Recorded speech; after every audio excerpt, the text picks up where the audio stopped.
holding a very heavy gospel book. It's a really long gospel, so thank you, Gloria. It says annual report on the screen. I'm not going to read you my entire rector's report because I know that if you picked up a copy of it, you'll know it's kind of long. So don't worry when you see this. But I am just going to speak to it, I suppose, rather than read it out word for word. But I want to begin with a little story because when I was on holidays recently, before I went overseas, I went to Brisbane to see some family before I jetted off. And when I'm on holidays, I usually, depending on where I'm going, if it's in Australia and it's fairly reliable, I'll get on public transport, usually most of the time. But given that my family live a little bit kind of out of the way and not sort of in Brisbane Central, I thought, well, I might just rent a car for a day. Now, I never do that. I really rarely rent cars. My parents instilled into me that was a terrible idea because if you damage it, it costs you a lot of money, right? It's a terrible idea. Well, on the way out of the car park at a Brisbane shopping centre, I pulled out a little bit too fast and I broke the driver's side mirror off the door of my rental car. And when the panic subsided and I called the rental car place and I said, I'm pretty sure I bought the insurance, but I don't know. You know, you just doubt yourself sometimes and you're like, I'm pretty sure I did, but I've just got to check. Thankfully, I did, because it would have cost me a fortune. I can just imagine my parents from the afterlife going, we told you this would happen. It sounds a bit like a should, doesn't it? You shouldn't rent a car. Anyway, it did make me freak out a little bit. But once I calmed down, I thought, okay, this is weird because I've never damaged my own car, let alone a rental car. This has never happened to me before. I'm very careful when I drive, and I'm also careful not to pull the mirror off the car door. So I thought, that's a bit strange. And when things are a bit strange, I go, righto, God, what are you trying to teach me? What are you inviting me to see here? It was funny driving to the airport to drop the car off because I had to wind the window down and hold the mirror in. So I drive with one hand. It was very, very bizarre. I thought, wow, this is you had to drive with the other mirrors and look over your shoulder. It was quite an experience. But I thought, no, God's in this because it's a bit strange. This has never happened before. What is he inviting me to do here? When I thought about it, I thought there are two types of mirrors, aren't there? There's two types in the world. The first one is to make sure that your clothes are ironed, that you match, that your chasubles on straight in the vestry. We've got a big long mirror there for the clergy to make sure they look all right, look the part. But there's also another type of mirror, isn't there? And it's the one I'm referring to in my accident, which is a sight mirror, something you use to see. Because that's why mirrors are on cars, right? Because we can't see the blind spots, we've got them there to help us to see better. And today in our gospel, that's the theme, is sight.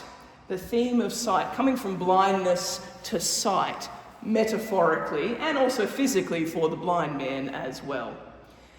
So today on Letare Sunday, Refreshment Sunday, Mothering Sunday, Parish AGM Sunday, I want you to begin to see in more detail what a great gift Singleton Anglican Church is to this community. What a great gift you are to this community. Now, I realise my rector's report is long, and as I said, I'm not going to read it to you, but I just want to raise to our sight the gift this church is to the world. Singleton community, definitely, but also to the world. And not just because of its beautiful buildings. We've got 7 beautiful buildings, but it's not just because of that, or its prestigious heritage. It's got a bit of prestige about it as well. I'm also aware that this church has historically been associated in our diocese with producing clergy who go on to higher office, which is a great testament to an honour to this community that it sometimes raises up diocesan leaders.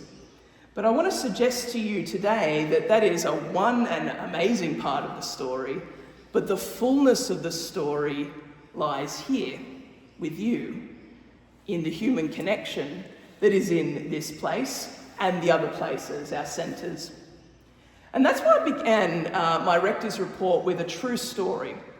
It is a true story. It is a very human story. It's a very anonymised story. That's to protect privacy. But it is a true story. And it was very moving to me that reminds us what the church is here to do.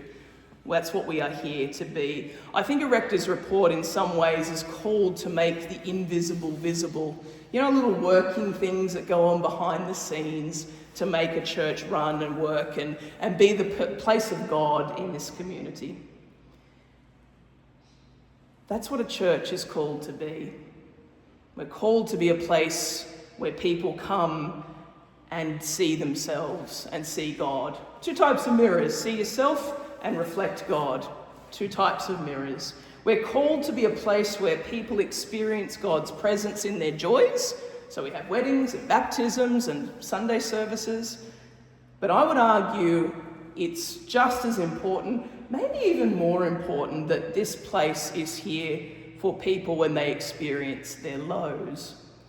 I mentioned we conducted over 40 funerals last year in this place and in our centres. And that's because the world often says those feelings make us a bit uncomfortable. Grief makes people uncomfortable.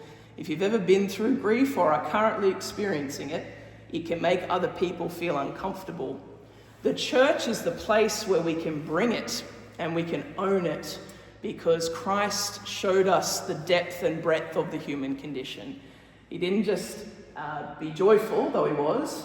He wept, he was crucified, and he rose from the dead. So it's both and that is the place that this place is called to be. Because, friends, God and us, we can handle it. We can handle the big feelings. That's why we are the church. And that's why my report is quite long, because we're actually a rather vibrant parish. There's a lot going on here, and there's a lot of moving parts, and it's important to recognise. Now, the recently installed Archbishop of Adelaide, which I'm sure you all followed very closely, although I didn't follow it that closely, I just knew that it was happening. The Most Reverend, imagine that being your title, the Most Reverend. You're the most. There's no more reverend than you, the Most Reverend. The Most Reverend Dr. Brad Billings is his name, and he's an excellent speaker, wonderful priest, great bishop, and he calls a parish council corporate discipleship. Now, I've mentioned this to the parish council, the outgoing parish council, that parish council is an act of corporate discipleship, which sounds a bit strange, but when you think about it, that's exactly what it is called to be. In the Anglican Church, a parish council is called to minister alongside a rector in shared governance with clear boundaries. So there's a clear side-by-side but boundaried around that.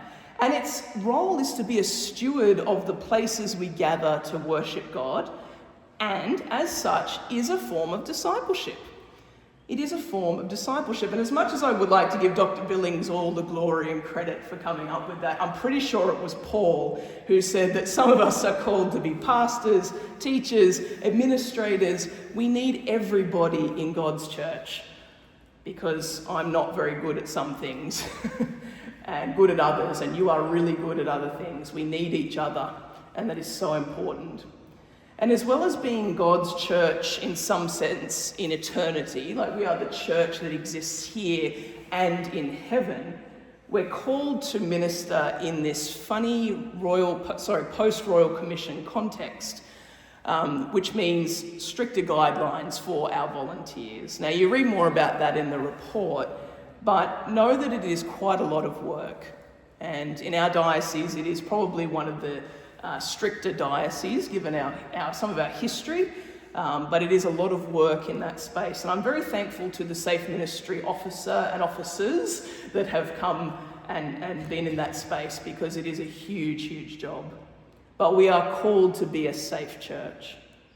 Our volunteer requirements come from our diocese, and they ensure that we are indeed a safe place for people to come and have the big feelings, to come and be vulnerable. It protects the vulnerable, and we are a space for vulnerable people. Now, in saying all of that, one of the things I pride myself in and try to do well is not being what sometimes people call a micromanager.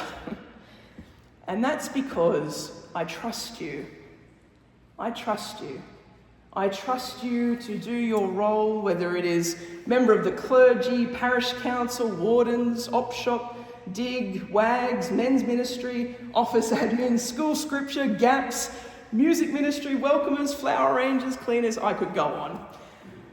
I'm not even halfway through the amount of people that do things in our parish. I could go on, but you get the point. I trust you. I trust you. And when that trust happens, when I trust you, you are able to then trust me to inhabit my role and to give me that gift to inhabit and fulfill God's call on me in this place for this season.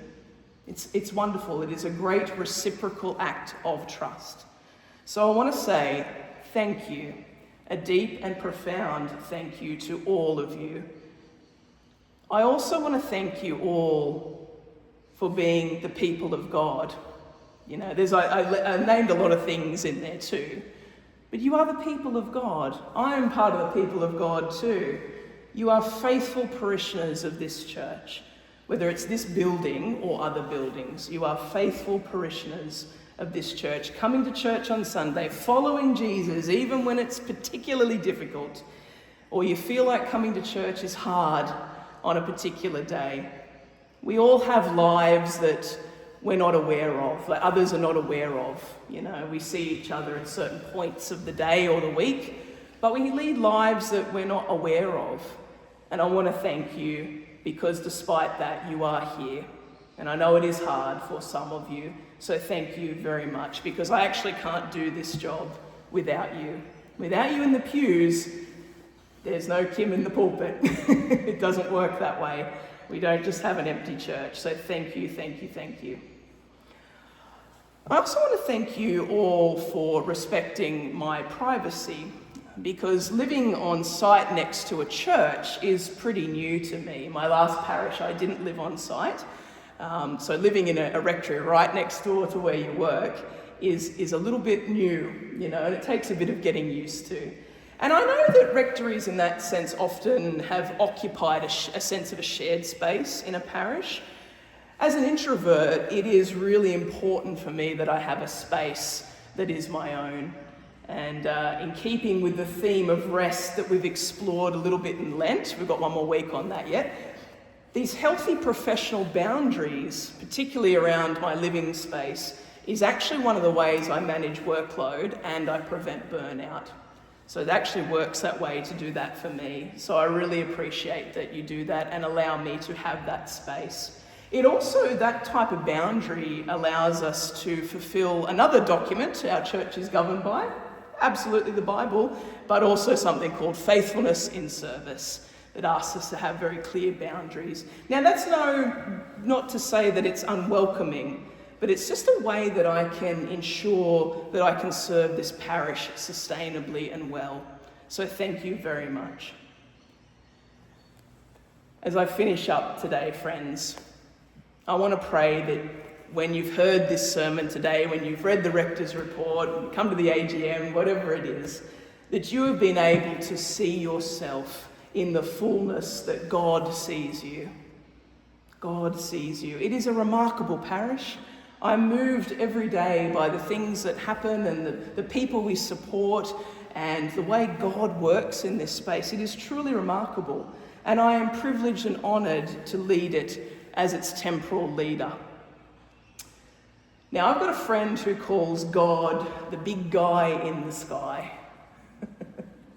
The big guy in the sky. It's not wholly theological, but I think it's kind of nice. The big guy in the sky. And that is who I want to direct my final thank you in this AGM reflection this morning, to God. Because while I'm the temporal leader, temporal just means in the world. I'm the temporal leader. It's God's church. It's actually God's church. At the end of the day, it is God's church.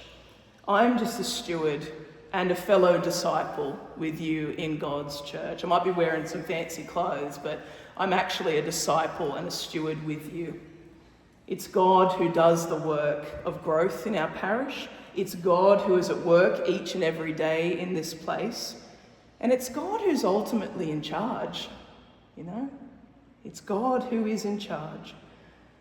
I pray that this report, friends, this reflection today, this sermon, has been a mirror for you, that you can see how loved you are by God, by our community, and especially and very deeply that you are loved by me. Amen.